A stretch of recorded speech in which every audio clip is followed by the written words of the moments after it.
तो नमस्कार मेरे प्यारे बच्चों, स्वागत है आप सभी का आपके अपने YouTube channel the PCM vision में। प्यारे बच्चों, आज की इस वीडियो के माध्यम से हम लोग क्लास 12 इकोनॉमिक्स जो कि कल यानी कि 11 नवंबर को जो आप सभी का वीकली टेस्ट एग्जाम है उसके मोस्ट VVI वायरल क्वेश्चन को डिस्कस करेंगे। और यही सब क्वेश्चन कल के टेस्ट एग्जाम में आप सभी को देखने को मिलेगा, इसलिए आप लोग वीडियो पे अंत तक बने रहें। और चैनल पे पहली बार आएँ तो चैनल को सब्सक्राइब अवश्य कीजिएगा। और हाँ, ये जो वीडियो है आपका आर्ट्स, साइंस और कॉमर्स तीनों के लिए है, क्योंकि तीनों को आपका एक ही क्वेश्चन आएगा और तीनों में आपका एक ही सिलेबस पढ़ना है। ठीक है, तो ये मत सोचिएगा कि आर्ट्स के लिए अलग है, साइंस के लिए अलग है और कॉमर्स के लिए अलग है। तीनों के लिए आपका एक ही है, साइंस, आर्ट्स और कॉमर्स, और तीनों को आपको एक ही सिलेबस पढ़ना है। ठीक है, तो चलिए शुरू करते हैं और एक एक करके सारे क्वेश्चन को देख लेते हैं। तो देखिए बच्चों, पहला क्वेश्चन क्या है कि अंग्रेजी का शब्द मैक्रो ग्रीक भाषा के शब्द मैक्रो से लिया गया है, जिसका अर्थ है, यानी कि मैक्रोज का अर्थ क्या होता है, सो आपसे पूछा जा रहा है। तो मैक्रोज का अर्थ होता है बड़ा, यानी कि व्यापक। तो इस क्वेश्चन का करेक्ट आंसर होगा ऑप्शन नंबर बी, व्यापक। देखिए यहाँ पे मैं थोड़ा सा इस क्वेश्चन को डिटेल में डिस्कस करता हूँ ताकि आप सभी को अच्छा से समझ में आ जाए और बोर्ड एग्जाम में इससे रिलेटेड भी अगर क्वेश्चन आए तो उसे आप लोग आसानी से इजीली आंसर कर पाए। तो देखिए यहाँ पे आप लोग जानते हैं कि इकोनॉमिक्स को आपका दो भागों में बांटा गया है। एक है आपका माइक्रो इकोनॉमिक्स, यानी कि जिसे हिंदी में क्या कहते हैं तो व्यष्टि अर्थशास्त्र कहते हैं, और एक है आपका माइक्रो इकोनॉमिक्स जिसे हिंदी में क्या कहते हैं तो समष्टि अर्थशास्त्र कहते हैं। और ये जो आपका माइक्रो और ये मैक्रो, ये दोनों जो शब्द है इंग्लिश का शब्द है, इसे मूल रूप से कौन सी भाषा से लिया गया है तो इसे ग्रीक भाषा के शब्द माइक्रो से आपका लिया गया है, और ये मैक्रो को भी आपका मैक्रो से आपका लिया गया है। ठीक है, यानी कि ये मूल रूप से जो माइक्रो और जो आपका मैक्रो है, ये दोनों शब्द आपका कौन सी भाषा से लिया गया है तो ये आपका ग्रीक भाषा के शब्द से लिया गया है। देखिए यहाँ पे माइक्रोस का अर्थ क्या होता है तो माइक्रोस का अर्थ होता है आपका छोटा। ठीक है, उसी प्रकार से माइक्रोस का अर्थ क्या होता है तो माइक्रोस का अर्थ क्या होता है बड़ा, जो कि आपका क्वेश्चन में पूछा गया है। क्वेश्चन में यही पूछा गया है कि माइक्रो जो ग्रीक भाषा का शब्द है आपका माइक्रोस, ठीक है, इससे लिया गया है, जिसका अर्थ क्या होता है तो बड़ा होता है, यानी कि व्यापक होता है। ठीक है, उसी प्रकार से आपका बोर्ड एग्जाम में तो और भी कोई एग्जाम में पूछ सकता है कि माइक्रो जो कि आपका ग्रीक भाषा के शब्द माइक्रो से आपका लिया गया है, जिसका आपका अर्थ क्या होता है तो इसका अर्थ क्या होता है छोटा होता है, ये ध्यान रखिएगा। देखिए इकोनॉमिक्स में जो भी शब्द आपका आएगा वो अधिकतर शब्द कौन से भाषा से लिया जाएगा तो याद रखिएगा ग्रीक भाषा से। ठीक है, जैसे यहाँ पे इकोनॉमिक्स जो शब्द है ना, इकोनॉमिक्स को भी आपका ग्रीक भाषा से लिया गया है। ठीक है, और माइक्रोस तो आपका ग्रीक भाषा से लिया ही गया है, और मैक्रोस को भी आपका ग्रीक भाषा से लिया गया है। तो ध्यान रखिएगा, माइक्रो का अर्थ क्या होता है छोटा होता है, मैक्रो का अर्थ क्या होता है आपका मैक्रो का अर्थ होता है बड़ा। ठीक है, और इकोनॉमिक्स भी आपका कौन सी भाषा से शब्द से लिया गया है तो ग्रीक भाषा से लिया गया है, तो ध्यान रखिएगा। ठीक है, चलिए अगला क्वेश्चन देखिए आपका क्या है कि समष्टि अर्थशास्त्र की निम्नलिखित में से कौन सी विशेषताएं हैं। देखिए पहले हम लोग ये समझते हैं कि समष्टि अर्थशास्त्र किसे कहते हैं। तो देखिए मैंने आप सभी को बताया कि जो आपका इकोनॉमिक्स है, अर्थशास्त्र है, इसे दो भागों में बांटा गया है। एक है आपका व्यष्टि अर्थशास्त्र और एक है आपका समष्टि अर्थशास्त्र। ठीक है, व्यष्टि अर्थशास्त्र बाद में डिस्कस करेंगे, पहले यहाँ पे क्वेश्चन में क्या है उसको हम लोग डिस्कस करते हैं। तो क्वेश्चन में है आपका समष्टि अर्थशास्त्र की विशेषताएं बताना है। तो देखिए समष्टि अर्थशास्त्र अर्थशास्त्र की वह शाखा होती है, ठीक है, जिसके अंतर्गत हम लोग व्यापक यानी कि बड़े बड़े क्षेत्रों का अध्ययन करते हैं। बड़े बड़े क्षेत्रों का मतलब हुआ किसी देश के अर्थव्यवस्था का अध्ययन करते हैं, यानी कि संपूर्ण विश्व का अध्ययन करते हैं। तो वहां पे क्या आ जाएगा आपका, किसके अंतर्गत आ जाएगा तो ये आपका समष्टि अर्थशास्त्र के अंतर्गत आ जाएगा। ठीक है, जैसे किसी देश का राष्ट्रीय आय का अध्ययन करना हो, किसी देश में बेरोजगारी का स्तर का अध्ययन करना हो, तो सामान्य कीमत स्तर का अध्ययन करना हो, तो ये सभी आपका किसके अंतर्गत आ जाएगा तो ये सभी आपका समष्टि अर्थशास्त्र के अंतर्गत आ जाएगा। ठीक है, तो यहाँ पे इसकी विशेषताएं क्या क्या होगी तो देखिए यहाँ पे आपका ऑप्शन के अनुसार हम लोग चलते हैं। देखिए समष्टि अर्थशास्त्र में राष्ट्रीय आय, कुल रोजगार, सामान्य कीमत स्तर आदि का अध्ययन किया जाता है। तो मैंने आपको बताया कि समष्टि अर्थशास्त्र में राष्ट्रीय आय, कुल रोजगार, सामान्य कीमत स्तर का अध्ययन किया जाता है, तो रोजगार के सिद्धांत का अध्ययन किया जाता है। ठीक है, तो ये जो बड़े बड़े क्षेत्र है किसके अंतर्गत किया जाता है तो समष्टि अर्थशास्त्र के अंतर्गत, यानी कि इसकी विशेषताएं हैं। दूसरा देखिए ऑप्शन क्या है कि समष्टि अर्थशास्त्र में संपूर्ण अर्थव्यवस्था से संबंधित नीतियों का अध्ययन किया जाता है। तो देखिए यहाँ पे संपूर्ण अर्थव्यवस्था का बात किया जा रहा है, तो संपूर्ण अर्थव्यवस्था यानी कि बड़े क्षेत्र का बात किया जा रहा है। तो बड़े क्षेत्र का अध्ययन किसके अंतर्गत करते हैं तो बड़े क्षेत्र के का अध्ययन हम लोग किसके अंतर्गत करते हैं तो समष्टि के अंतर्गत करते हैं, तो यानी कि ये भी इसकी विशेषता है। तीसरा ऑप्शन आपका क्या है कि समष्टि आर्थिक चर, समष्टि अर्थव्यवस्था विशेष सामग्री के महत्वपूर्ण भाग होते हैं। तो ये भी इसके क्या है, विशेषता है, यानी कि ये तीनों आपका क्या है, समष्टि अर्थशास्त्र की विशेषता है। तो इस क्वेश्चन का जो करेक्ट आंसर हो जाएगा आपका ऑप्शन नंबर डी हो जाएगा, उपयुक्त सभी, ये सभी इसकी क्या है, विशेषताएं हैं। समझ में आ गया होगा। देखिए यहाँ पे क्वेश्चन आपका सब्जेक्टिव में भी अगर 3 नंबर में पूछता है कि समष्टि अर्थशास्त्र की विशेषताएं को लिखें, तो ये तीनों पॉइंट आप लोग लिख दीजिएगा ना, तो 3 नंबर आपको आसानी से मिल जाएगा। ठीक है, चलिए अब देखिए इसी से सारा रिलेटेड क्वेश्चन आपका है। देखिए क्वेश्चन क्या है आपका कि समष्टि अर्थशास्त्र के क्षेत्र में निम्नलिखित में से कौन सा अध्ययन विषय सम्मिलित है। वही क्वेश्चन इनडायरेक्ट में पूछ रहा है कि समष्टि अर्थशास्त्र के अंतर्गत हम लोग कौन से आपका सिद्धांतों का अध्ययन करते हैं, किसका हम लोग अध्ययन करते हैं। तो देखिए ऑप्शन आपका क्या है, आय एवं रोजगार सिद्धांत। तो मैंने बोला कि आय एवं रोजगार यानी कि राष्ट्रीय आय का सिद्धांत हो गया हो, तो रोजगार का सिद्धांत हो गया हो, यानी कि बड़े क्षेत्रों का सिद्धांत हो गया हो, तो किसके अंतर्गत करेंगे, तो आपका समष्टि अर्थशास्त्र हो जाएगा, यानी कि ये हम लोग करते हैं। दूसरा है क्या है, सामान्य कीमत स्तर और मुद्रास्फीति का सिद्धांत। तो ये मुद्रास्फीति का सिद्धांत यानी कि जो मुद्रा का वैल्यू गिरता है और बढ़ता है, तो मुद्रा यानी कि मुद्रा पूरा देश का होता है ना जी, बड़े क्षेत्र का होता है ना, तो इसका भी अध्ययन करते हैं। सामान्य कीमत का तो करवे करते हैं, पहले ही बता दिया मैंने आपको। व्यापार चक्रों का सिद्धांत यानी कि मान के चलिए कोई भी वस्तु हम यहाँ पे क्या करते हैं, झारखंड में बना रहे हैं, इस बनाए हुए वस्तु को क्या करें, दिल्ली भेज रहे हैं। अब दिल्ली वाला इसे क्या कर रहा है, बेच रहा है आपका पटना में, पटना से क्या हो रहा है, फिर यहाँ से पैसा कहाँ पे आ गया, फिर यहाँ से पैसा आपका आ रहा है झारखंडी पैसा में घूर फिर के आ रहा है ना जी। तो ये व्यापार का जो चक्र चल रहा है ना दोस्त, व्यापार का जो चक्र चल रहा है, देखिए पूरे दिल्ली, मुंबई, कलकत्ता यानी कि पूरे देश में चल रहा है, बड़े क्षेत्रों में चल रहा है। तो बड़े क्षेत्र का अध्ययन किसके अंतर्गत करेंगे, समष्टि के अंतर्गत, यानी कि इसका भी हम लोग क्या करते हैं, अध्ययन करते हैं। ठीक है, यानी कि उपयुक्त सभी का अध्ययन हम लोग क्या करेंगे, समष्टि अर्थशास्त्र के अंतर्गत करते हैं। समझ में आ गया होगा। चलिए देखिए डिटेल में बता दे रहे हैं ताकि आपको अच्छा से समझ में आ जाए। चलिए अगला क्वेश्चन देखिए क्या है कि समष्टि अर्थशास्त्र के अध्ययन का विषय है। फिर वही क्वेश्चन है कि समष्टि अर्थशास्त्र के अंतर्गत किसका अध्ययन करते हैं, तो राष्ट्रीय आय के सिद्धांत का अध्ययन तो करवे करते हैं। उपभोक्ता के सिद्धांत, उपभोक्ता का सिद्धांत आपका व्यष्टि अर्थशास्त्र के अंतर्गत किया जाता है। उत्पादक के सिद्धांत का अध्ययन भी आपका व्यष्टि यानी कि छोटे अर्थशास्त्र यानी कि माइक्रो इकोनॉमिक्स के अंतर्गत हम लोग करते हैं। ठीक है, तो इसका करेक्ट आंसर होगा ऑप्शन नंबर ये, यहाँ पे समष्टि पूछा है तो राष्ट्रीय आय का सिद्धांत का अध्ययन समष्टि अर्थशास्त्र के अंतर्गत करते हैं। बाकी बात उपभोक्ता का सिद्धांत या तो उत्पादक का सिद्धांत व्यष्टि अर्थशास्त्र के अंतर्गत। ठीक है, चलिए ऑप्शन नंबर ये इसका करेक्ट आंसर होगा। अगला क्वेश्चन वही है कि समष्टि अर्थशास्त्र अध्ययन है यानी कि इसके अंतर्गत क्या क्या अध्ययन करते हैं। तो देखिए यहाँ पे अर्थव्यवस्था में रोजगार के अवसर। देखिए जहां पे भी अर्थव्यवस्था का बात कर दे, अर्थव्यवस्था क्या कहेंगे, आपके घर का अर्थव्यवस्था थोड़े ना कहेंगे, पूरे देश का अर्थव्यवस्था का बात कर रहे हैं, वहां पे जो रोजगार के अवसर उत्पन्न हो रहे हैं उसके बारे में बात कर रहे हैं। ठीक है, तो यहाँ पे व्यापक क्षेत्र का बात हो रहा है, तो इसका अध्ययन हम लोग किसके अंतर्गत करेंगे, तो समष्टि अर्थशास्त्र के अंतर्गत करेंगे। ऑप्शन नंबर ये इसका करेक्ट आंसर होगा। बाकी बात पूर्ति का नियम, पूर्ति का नियम तो आप लोग व्यष्टि अर्थशास्त्र में पढ़ेंगे। मांग के लोच तो आपका व्यष्टि अर्थशास्त्र में पढ़ेंगे। बाजार में गेहूं का कीमत नहीं, यहाँ पूछता सामान्य कीमत पूछता तब आपका समष्टि होता है, तो गेहूं का कीमत भी आपका व्यष्टि अर्थशास्त्र के अंतर्गत आता है। ठीक है, व्यष्टि अर्थशास्त्र में आपका छोटे छोटे चरों का अध्ययन किया जाता है, छोटे छोटे क्षेत्रों का अध्ययन किया जाता है। ठीक है, तो ये सभी आपका व्यष्टि अर्थशास्त्र के अंतर्गत आता है। और जो आपका यहाँ पे है अर्थव्यवस्था में रोजगार के अवसर, ये आपका समष्टि। ठीक है, तो ऑप्शन नंबर ये इसका करेक्ट आंसर होगा।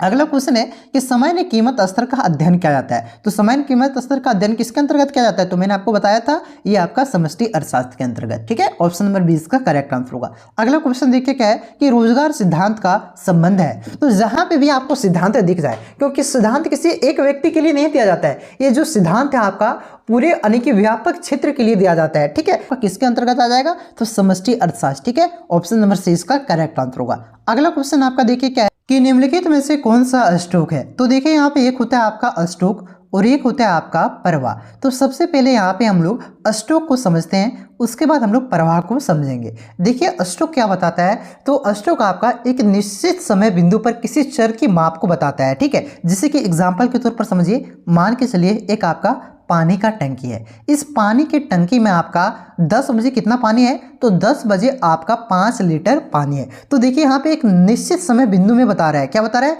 निश्चित समय बिंदु यानी कि 10 बजे बता रहा है कि कितना पानी है, तो 5 लीटर माप इस टंकी में पानी की माप को बता रहा है। ठीक है, तो यहाँ पे निश्चित समय बिंदु में बता रहा है, तो ये क्या हो जाएगा आपका अष्टोक हो जाएगा। ठीक है, अब प्रवाह किससे कहते हैं, तो प्रवाह क्या होता है, किसी भी चर की समय अवधि में माप को बताता है। समय अवधि का मतलब हुआ टाइम पीरियड में। ठीक है, जैसे एग्जांपल के तौर पर समझिए, मान के चलिए एक आपका टंकी है, इस पे हम लोग क्या कर रहे हैं, पानी को डाल रहे हैं, ठीक है, और ये पानी की डाल रहे हैं तो पानी का कुछ स्पीड होगा ना जी, धारा का स्पीड होगा। मान के चलिए आपका क्या कर रहा है, 5 लीटर प्रति घंटा, क्या 5 लीटर प्रति घंटा ये क्या कर रहा है, पानी को इस टंकी पे डाल रहा है, ठीक है। तो इस टंकी में 5 लीटर प्रति घंटा आने की 0 से लेकर के 1 घंटा कितना मिनट होता है, 60 मिनट होता है ना, तो 60 मिनट के बीच में एक कितना पानी को डाल रहा है, तो यहाँ पे देखिए 5 लीटर को पानी को डाल रहा है। और यहाँ पे एक टाइम पीरियड बता रहा है 0 से 60 मिनट के बीच में, ठीक है, 0 से 60 मिनट तक एक टाइम पीरियड बता रहा है। जहां पे भी टाइम पीरियड बताए वहां पे क्या हो जाएगा, प्रवाह हो जाएगा। और जहां पे भी आपका एक निश्चित समय बिंदु बता दे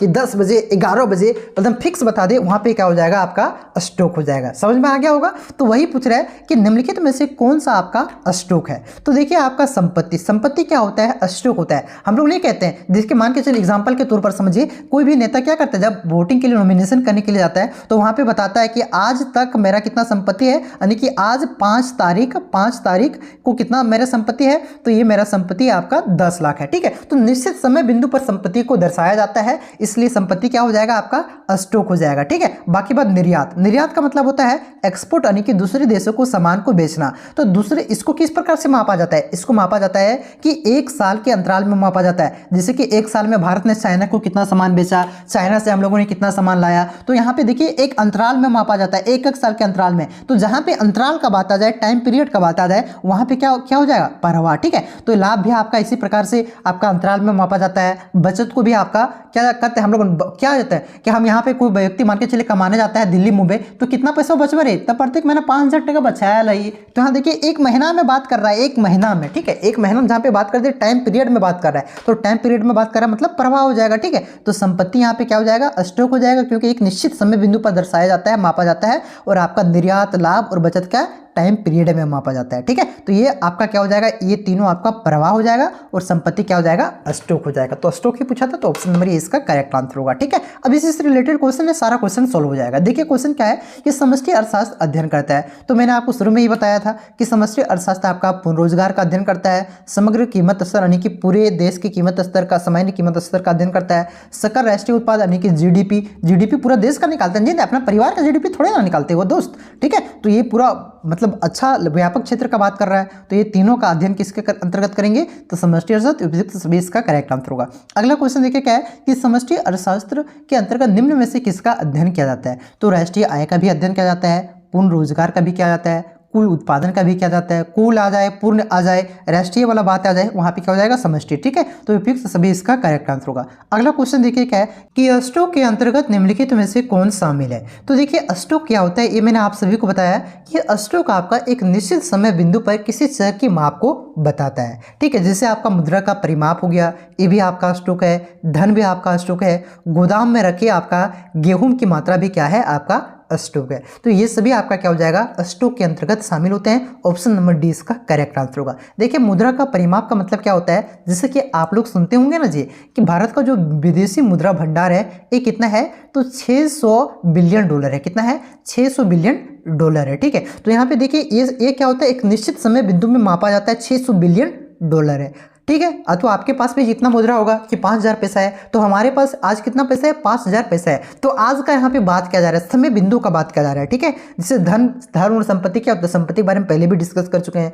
अब गोदाम में रखे गेहूं, तो किसी के गोदाम में आपका 2 तारीख को कितना है, 2 तारीख को आपका 10 बोरा गेहूं है। तो यहाँ पे देखिए निश्चित समय बिंदु का बात किया जा रहा है, 2 तारीख का बात किया जा रहा है। तो जहाँ पे निश्चित समय बिंदु का बात करिए वहां पे क्या हो जाएगा, स्टॉक हो जाएगा। और ये तीनों आपका स्टॉक के अंतर्गत आते हैं, ठीक है। अब देखिए प्रवाह के अंतर्गत कौन सा शामिल है, सो आपसे पूछा जा रहा है। तो उपभोग भी आपका क्या हो जाएगा, प्रवाह के अंतर्गत आता है। निवेश भी आपका क्या है, प्रवाह के अंतर्गत आता है। आय भी क्या है, आपका प्रवाह के अंतर्गत आता है, ठीक है। तो इस क्वेश्चन का करेक्ट आंसर होगा ऑप्शन नंबर डी, इनमें से सभी, ये सभी आपका क्या होता है, प्रवाह के अंतर्गत आता है। उपभोग कैसे प्रवाह के अंतर्गत आता है, तो देखिए उपभोग का मतलब क्या होता है, किसी भी वस्तु को हम लोग मतलब कंज्यूम करते हैं, उपयोग करते हैं, उसी को क्या कहेंगे, उपभोग कहेंगे। तो क्या कहते हैं कि मेरा एक दिन में कितना खर्चा हुआ, एक दिन में 150 रुपया खर्चा हुआ, यानी कि 150 रुपये को क्या किए, उपभोग किए। तो टाइम पीरियड बता रहा है, एक दिन का मतलब क्या हुआ, 24 घंटे, ठीक है। तो 24 घंटे के अंतराल में, अंतराल का बात कर रहा है यहाँ पे, टाइम पीरियड का बात कर रहा है, तो अंतराल यानी कि क्या हो जाएगा, आपका प्रवाह हो जाएगा, ठीक है।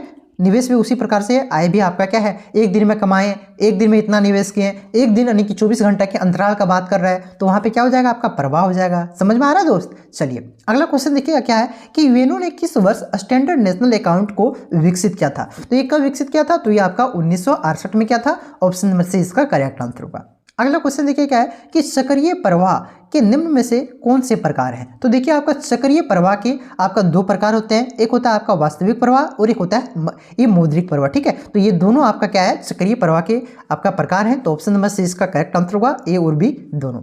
अगला क्वेश्चन देखिए क्या है कि परिवार फर्मों को निम्न में से कौन सी सेवाएं प्रदान करते हैं? तो देखिए यहाँ पे समझिएगा, परिवार का मतलब क्या होता है? तो परिवार का मतलब समझ लीजिए लोग, हम और तुम क्या है, परिवार है। ठीक है, उसके बाद देखिए फर्म यहाँ का मतलब क्या होता है? तो कंपनी होता है। क्या होता है? फर्म का मतलब क्या होता है? कंपनी होता है। तो जो होता है लोग, वो कंपनी को क्या देते हैं? कंपनी को क्या देते हैं सो आपसे पूछ रहा है, लेकिन लोग जो होते हैं वो कंपनी को क्या देते हैं सो पूछ रहा है। ठीक है, तो देखिए लोग कंपनी को क्या देते हैं? तो भूमि भी देता है। मान के चलिए कोई यहाँ पे कंपनी लगाना चाहता है तो वो जो जमीन देगा भैया, भूमि देगा, तो क्या लोग ही देंगे ना, तो भूमि भी देते हैं, श्रम भी देते हैं। यानी कि श्रम का मतलब क्या होगा? सेवा। तो कंपनी में जो खट रहा है वो लोग ही खट रहे हैं ना, तो सेवा भी देते हैं कंपनी को। पूंजी एवं उद्यम, मान के कोई कंपनी खोल रहा है तो यहाँ पे जो पूंजी लगा रहा है वो भी तो आपका लोग ही है ना दोस्त, वो भी आपका लोग ही है। तो ये भी आपका कौन देता है? परिवार ही देता है। यानी कि ये तीनों आपका परिवार फर्मों को सेवाएं प्रदान करता है। ठीक है, भूमि, श्रम और पूंजी उद्यम। ठीक है, ऑप्शन नंबर डी इसका करेक्ट आंसर होगा।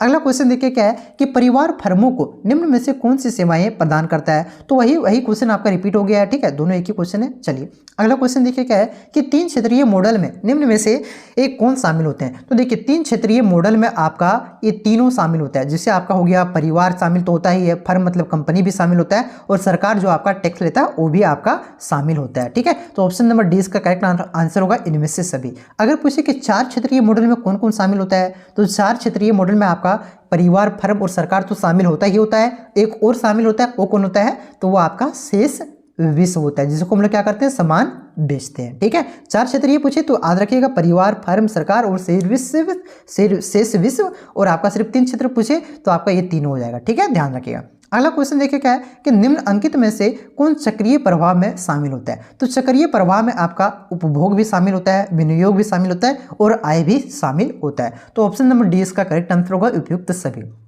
अगला क्वेश्चन देखिए क्या है कि वास्तविक प्रवाह के अंतर्गत निम्न में से कौन शामिल है? तो वास्तविक प्रवाह के अंतर्गत आपका वस्तुओं के प्रवाह को भी शामिल किया जाता है और सेवाओं के प्रवाह को भी शामिल किया जाता है। तो इस क्वेश्चन का करेक्ट आंसर होगा option number C, A B दोनों हो जाएगा। ठीक है, चलिए ठीक है, डी नहीं, यहाँ पे ए और बी हो जाएगा, क्योंकि यहाँ पे देखिए साफ साफ बता रहा है ए और बी दोनों हो जाएगा, ए और ये। ठीक है, ये थोड़ा सा नहीं होगा, इनमें से सभी इस तरह से ऑप्शन भी नहीं रहेगा। ठीक है, ध्यान रखिएगा। चलिए अगला क्वेश्चन देखिए आपका क्या है कि राष्ट्रीय आय का मापन किस विधि से किया जाता है?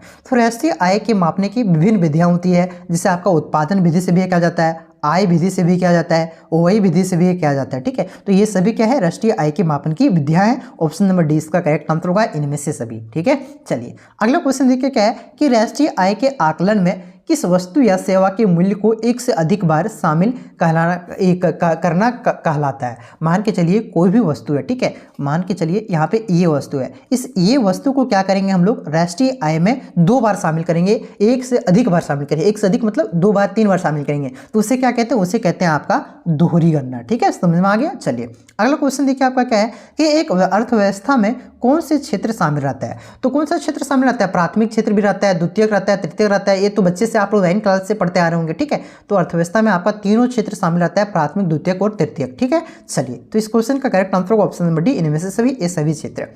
अगला क्वेश्चन देखिए कि प्राथमिक क्षेत्र में निम्न में से कौन शामिल है? तो प्राथमिक क्षेत्र के अंतर्गत भूमि भी आता है, वन भी आता है और खनन भी आता है। मतलब जमीन से जुड़ा हुआ जितना भी कार्य हो गया, जिससे भूमि में हम लोग क्या करते हैं, कृषि भी आता है, वन भी आता है, ये सब प्राथमिक उत्पाद हो गया। खनन ये भी क्या होता है, प्राथमिक क्षेत्र के अंतर्गत आता है। ठीक है, और इसी चीज को हम लोग क्या करेंगे, विनिर्माण करेंगे, तो विनिर्माण आपका द्वितीय क्षेत्र में आता है, और विनिर्माण करके इसे बाजार में बेचेंगे तो वो तृतीय क्षेत्र में आ जाएगा। ठीक है, चलिए तो इस क्वेश्चन का करेक्ट आंसर होगा इनमें से सभी, ये सभी प्राथमिक क्षेत्र के अंतर्गत आते हैं।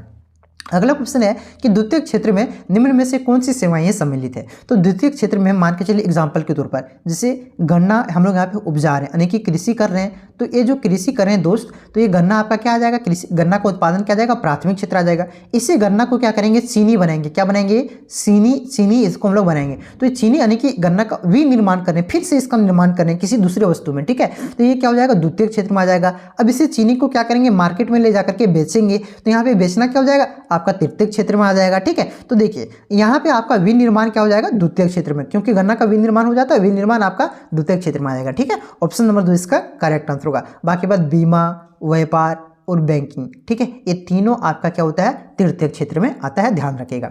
अगला क्वेश्चन देखिए क्या है कि राष्ट्रीय आय को निम्न में से किसे शामिल किया जाता है। तो राष्ट्रीय आय में किसे किसे शामिल किया जाता है, तो लगान को भी शामिल किया जाता है, मजदूरी को भी और ब्याज को भी, ठीक है। उसके बाद देखिए लगान, मजदूरी और वेतन को भी शामिल किया जाता है, ठीक है। अगला है आपका कि लगान, लाभ और ब्याज को भी शामिल किया जाता है। तो इन सभी में जो कॉमन है उसे हटा करके वही यहाँ पे लिखा गया है, लगान को भी शामिल किया जाता है, मजदूरी को भी शामिल किया जाता है, वेतन को भी शामिल किया जाता है, ब्याज को भी और लाभ को भी शामिल किया जाता है। तो ऑप्शन नंबर 4 इसका करेक्ट आंसर होगा। अगला क्वेश्चन देखिए क्या है कि राष्ट्रीय आय में निम्न में से किसे सम्मिलित नहीं किया जाता है। तो राष्ट्रीय आय में आपका हस्तांतरण भुगतान को सम्मिलित नहीं किया जाता है, दोहरी गणना को सम्मिलित नहीं किया जाता है, शेयर एवं बॉन्ड की बिक्री से प्राप्त राशि को सम्मिलित नहीं किया जाता है, और काले धंधा को तो अता पता नहीं रहता है, तो इसे भी सम्मिलित नहीं किया जाता है, ठीक है। यानी कि ये सभी को आपका राष्ट्रीय आय की गणना में सम्मिलित नहीं किया जाता है। अगला क्वेश्चन देखिए क्या है कि लाभ के निम्न में से कौन से घटक हैं। तो लाभ के कौन कौन से घटक होते हैं, तो लाभ अंश भी होता है, यानी कि लाभ का अंश भी होता है, अवितरित लाभ भी होता है